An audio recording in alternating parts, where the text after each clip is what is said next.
Hello, hello. It's Amy in the So Simple studio. And today in this video, we're going to talk about using the Acufeed Flex system on the M7 Continental. It's a little bit different than on the other Clubhouse machines. So let's take a closer look. Here I am at the business end of the machine, the M7.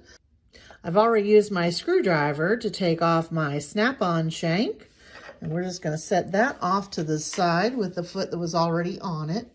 And this is my Acufeed Flex foot. This is the same Acufeed foot that comes with all of our machines, the AD foot and the twin foot holder. And the one for the M7 is exactly the same. It's just that we use it on the machine a little bit differently in our menu system. Now here's where the M7 gets different from the rest of our machines. So the first part is not all that different. We have the Acufeed Flex foot on. We can press the button for the Acufeed feature, and it'll give us a little warning, but I want you to listen this time now when I do it. I'm going to undo it, and you'll hear the sound.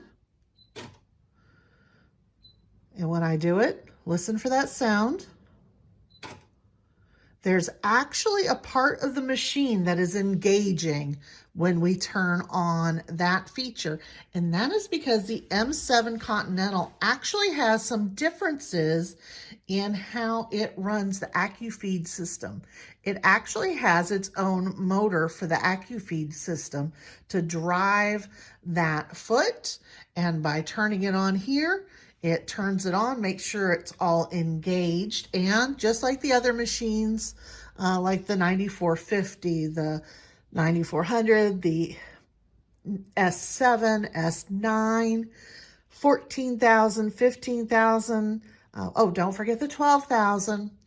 When we press on that upper feed dog sensor, we lose a lot of our stitches. We're limited to just the forward stitches. And again, in my previous videos, we talked about how the engineers, they want it controlled by the machine. They want you to just be using these really straight stitches because it gives what they think is the best results for this foot. And of course we say, no, we want to use some of our decorative stitches. Don't fear, you still have that ability, and we're going to take it off of here. And again, it's going to remind us that we have the proper foot on there. We don't want to sew this way. We still have another step to do. Do not stop at this juncture. So with our other machines, we just tell it we don't have it on and we get all of our stitches back. With the M7, it's a little more complex. All right, so what does it look like if I go ahead and start using a decorative stitch or any other stitch on the M7 without telling it that I've got the walking foot on? This is what happens.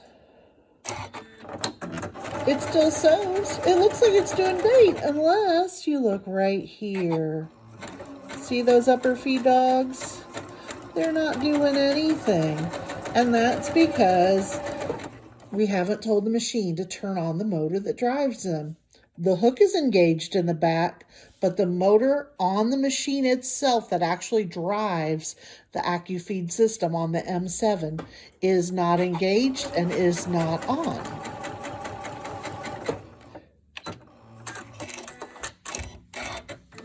Now on this single piece of cotton folded over, we still got some pretty decent looking stitches, but we're not getting the effect of an Acufeed foot, and that would be very important if this was a quilt sandwich. We would get shifting of that top layer. So let's show you how to do that next step that will actually engage the motor that drives the upper feed dogs here and still do a beautiful decorative stitch. So where we're going to go is right over here with these 3 lines. This is a little menu. Let's get a little better look at that. Right here, it opens up some settings. Don't look for it in the settings menu. This is the menu. And then this is the settings menu. So this is your more information. So what we're actually looking for is our manual dual feed setting. And we're going to turn that on. And when we do that, you hear the feed dog setting engage, just like when we pushed the feed dog button earlier. So let me turn it off again. You hear it? That is that little motor engaging in everything. And then you have your adjusting dual feed balance. And now that this is on, it will let us choose whatever stitches we want to do with the walking foot. The same rules apply. The more convoluted and complex the stitch is, the more likely there may be a little bit of distortion because the stitches aren't completely balanced top and bottom in their feeding. And you can adjust here with the feed balance to get the stitch to look just right. Or you can make sure to choose stitches that aren't very complex. So while we're here, I was saying when we came over to this screen earlier about making sure you've had the update and you didn't get that update, you would look here for it. So there's your little button. It says machine information, and we have version 1.11, and that's what we want to have. And this is also where you can easily see how long the machine has been on and how much it's actually been stitched with. And I know a lot of you are going to look at those numbers and go, my God, how can there be such a big discrepancy? But think about it. How often are your machines on and you're not actually sewing at them? I mean, just right now, I'm talking longer than I'm actually sewing. So it's humbling thought to think that our machines have been on that much and only sewn on that little. All right, so we're going to X out of that. Got to X out of or hit OK here. And here you can see that upper feed dog, and it gets rid of those stitches.